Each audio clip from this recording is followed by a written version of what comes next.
set of questions, these are ones where you're going to have to type in stuff and then look, and you're going to have to do something a little bit more to get the answer. So this one says you can type in the equations and the question and the answers, type in points from the answers. And here's another tip. As we go, if you have points, you should put those points in a table.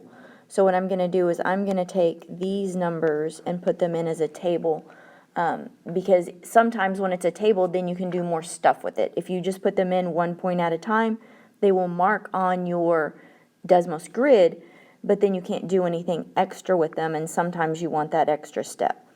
So I have, again, pre-typed in all of the information from this question, and I'm showing you in this picture something else that's going to happen. A lot of students end up, from previous questions, zoomed far out. If you'll notice, my grid is going all the way up to 2000, and you can't see what's happening. I actually don't really see anything very clearly other than there's a dot on the origin. But if you hit that house button, that will zoom you in, and you can actually see your data a little bit better. Again, something else that you can do is there's a magnifying glass whenever you have Desmos. There we go. There's a magnifying glass that if you press that magnifying glass, it'll zoom you into those points. So keep an eye out for that. That will zoom you into where you want to be. Something else you can do when you hit your wrench, you can take off those minor grid lines and you can say step. Step just means count by, and you can change those to ones. If you zoom far out, it's not going to do that for you as well. You also need to be careful whenever you're doing parallel and perpendicular, because these are no longer squares. So just kind of be careful with that. And again, I just hit the house button after I had done all those changes to bring me back to my window with 10 going each direction. All right, the question said, which statement about the graph is true? So we can go through those. The x-intercept is going to be on your x-axis. The y-intercept is on your y-axis. The asymptote, x equals 0, is this guy right here. And remember, an asymptote is an invisible line, kind of like our invisible dog fence that we cannot cross. If you want to change the colors, this is also a tip that you can do to make it stand out a little bit more, you can. So is that a line that we don't cross? No, that one is not true. The x-intercept, remember, you can also change this and zoom in. If you want to find where it crosses, you can keep zooming, and you can find out that that line is actually never going to touch as it approaches that x-axis. Your y-intercept, again, you can tap on it. Is that one true? And the graph includes the point 2, 1. Is that true? So the correct answer for this one is our y-intercept, because our y-intercept is on our y-axis at 0, 8. So for this one, we would go back to our question, and we would make sure that we circle the correct one. Please make sure that on questions like these that you're looking out for the word not. Sometimes they'll say, is it true? And then sometimes they'll say, is it not true? So be careful, watch out for the word not. Question number 7 on this practice test. Again, we've got lots of equations and we've got a picture. Because of the way our calculators work, either a TI-84 or Desmos, you can't just look at the one that kind of looks the same. What we're going to do is we're going to actually look for ones that have these exact same points that go through the corners of the squares. So something that you can do is you can kind of make a list of these, 0, 0, sideways 4, up 0, so that would be the point 4, 0. And then we would also have the point sideways 2, remember our x first and then our y, and then up to 64. So you can also include these points on your, let me hide this one and scroll down to the next one that I've typed in. Alright, so I've typed in all of these answer choices that were provided. And what we can do is we can add those points, and again, I'm just going to add them as a table. So we said 0, 0 was in there, 4, 0 was in there, and then 2, 64, I believe, was that other point. So we can find out which one of those, and if I go to my house, I can't see the whole picture, so I can zoom out a little bit. For those of you that are doing a device with a touch screen, you can also grab your axis, both fingers on one axis, and you can kind of squash it or stretch it that way. And so I'm going to make my picture so that we can see it, and I'm going to look at one at a time. Okay, so the question said we want to match it exactly. So is it going through those dots? The first choice, no. The second choice, no. The third choice, yes. And just to verify, I'm going to check that fourth choice, no. So it's this third choice, and then I can match those, and that will be choice C. So we can do that. Again, we need to make sure that our dots match up exactly. And if you don't add this table, that's fine, but you still need to double check those points. So that was our third choice. For question 40, we have an equation up here that we can type, and it's going to be the same one where we need to match exact points. So you will need to make sure that your graph doesn't just look the same, but that you are in fact checking for points like these. These are good dots that are going through the corners of the squares that are easy to see. Go look for those and see if those match. Question number 14. We have 2 that we can type in exactly like it is, and the question says, what is the value of n? So let's go back to our Desmos, and again, just for the sake of time, I have already typed these in for you, but I am now hiding the previous question. You can delete those as you go, or you can just hide them like I'm doing, so that they don't show up on your graph anymore. And I'm going to hit home just so we have a fresh grid. So I'm going to graph the first one, that one works, but then the second one has an error. It says too many variables, try defining n. That just means make n something other than an n.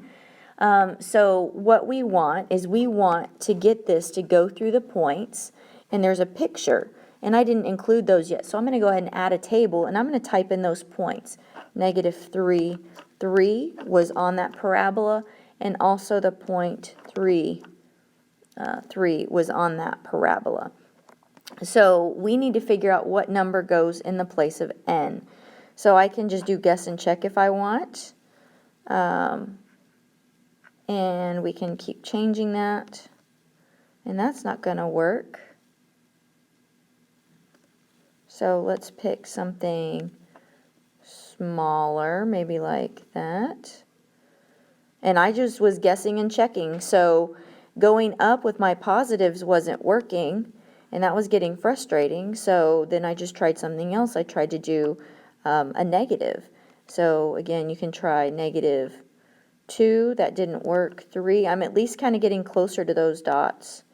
4, 5, and then I hit on it whenever I hit, oh, not that one, 6. And there it is. So your answer would be 6 for that one. So you can use a combination of guess and check, or you could also see that your y-intercept on your graph, that it gave you the picture, kind of some ways that you can guess and check. This is an important point, right? You might also look for any other points that are kind of key attributes. And for that one, our answer was a -6. You do need to make sure that you type in the negative and the 6. For this one, you can also use the supplemental aid. And whenever you're doing this, our house, I'm trying to get both of these in the same screen. Our house is over the parentheses, so that would mean this n is in the trampoline spot. That means going up and down. So I'm just asking how far down the graph goes, and if you knew that, again, you could use that y-intercept. For question 17, we have answer choices right here that you can type in, and you can see which one matches the situation. It says in each round, half of the players are eliminated. Which function can be used to find the number of players remaining in the tournament? So as you're typing these in, let me hide our previous question, and here it is. I just typed in choice A just to show you this strategy, and you can change it to a table, and it will fill those numbers for you. Remember that whenever we're doing this, we're not actually starting with these negative numbers. So you can delete that row and delete that row. because whenever we do y equals ab to the x, what we're looking at is our initial amount. Our amount on our y-intercept is right here. And then you can check those. Is this one doing half the amount of players each round? And the answer is no. So you can go back in and you can change this. Answer choice B says the exact same thing. No comma on this first number. And then it says 0.50. And then that will automatically adjust your table for you. And again, you would look to see, are we going down by half each time? And in this case, we are. So that would be choice B for you.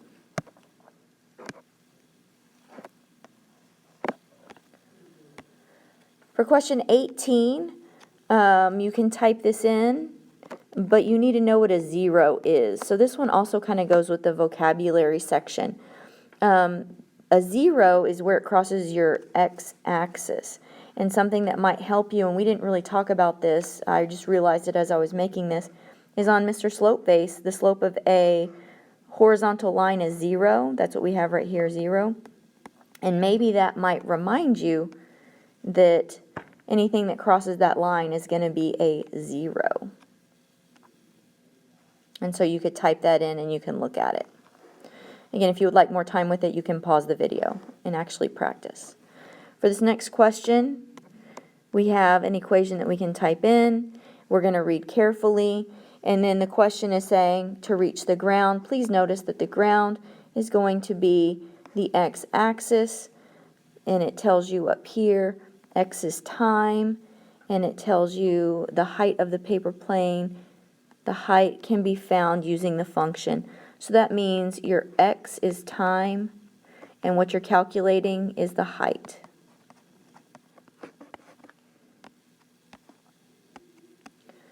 For question number 30, this kind of looks like box, box, except there's not an equal sign in the middle.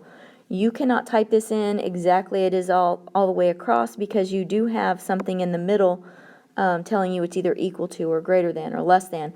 So you do have to do box, box on this one to separate it. Left side in a box on Desmos, right side in another box on Desmos. And so I'm going to go ahead and type that in. And what we're looking for is this symbol right here. And this one is greater. If it's flipped the other way, it kind of looks like an L, and L is less than. Okay, so we're not using that for this one, we're using greater. So we're going to find out where this first box is greater than the second box. And we have these numbers. So again, this is just a lot of typing for this question. And so I went in and I did box, box. Let me show them. And I kind of see a little bit of red. If it's zoomed in too far, you won't see that other line. So you're going to have to push, pull, and drag your window until you find where they cross. Tap where they cross. And that's actually enough information to get us our correct answer for this one. Again, the variable that we're using is x, so it's going to be that -5. So what we want to do is notice on the x-axis, where do I have to go, left or right, in order for the first box, the black line, to be greater. Our symbol was talking about greater than or equal to. So in order for the black box to be greater, we've got to move to the left because that's this side over here. So from this point, which side is the black box bigger? I got to go to the left. And so we have our, again, our x value of -5.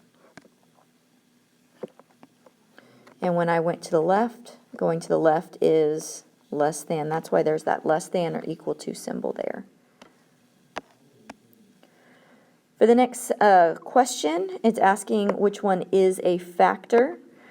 So on this one, we can have a couple different answers. We can have two answers where it crosses. We can have one answer if it's just sitting, or we can have no solution if it's floating. So in this case, we're looking for where is it going to cross the x-axis. That's how we know if it's a factor. So here's what it looks like.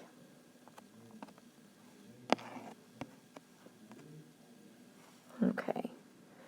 here's our question, and I'm going to stretch it out a little bit. I'm going to hit that home button so we can see, and then I'm going to squash it a little bit so we can see the parabola.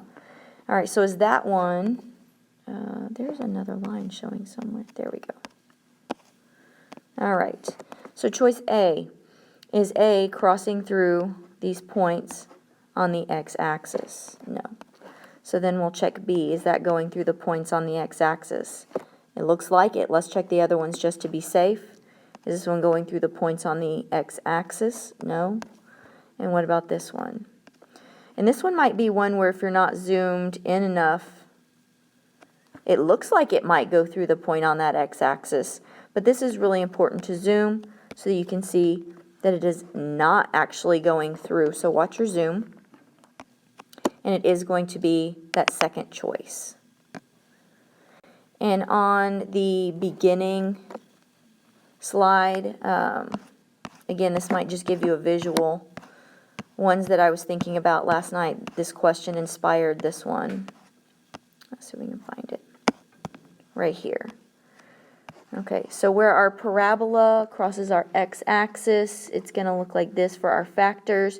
And what we're looking for is that section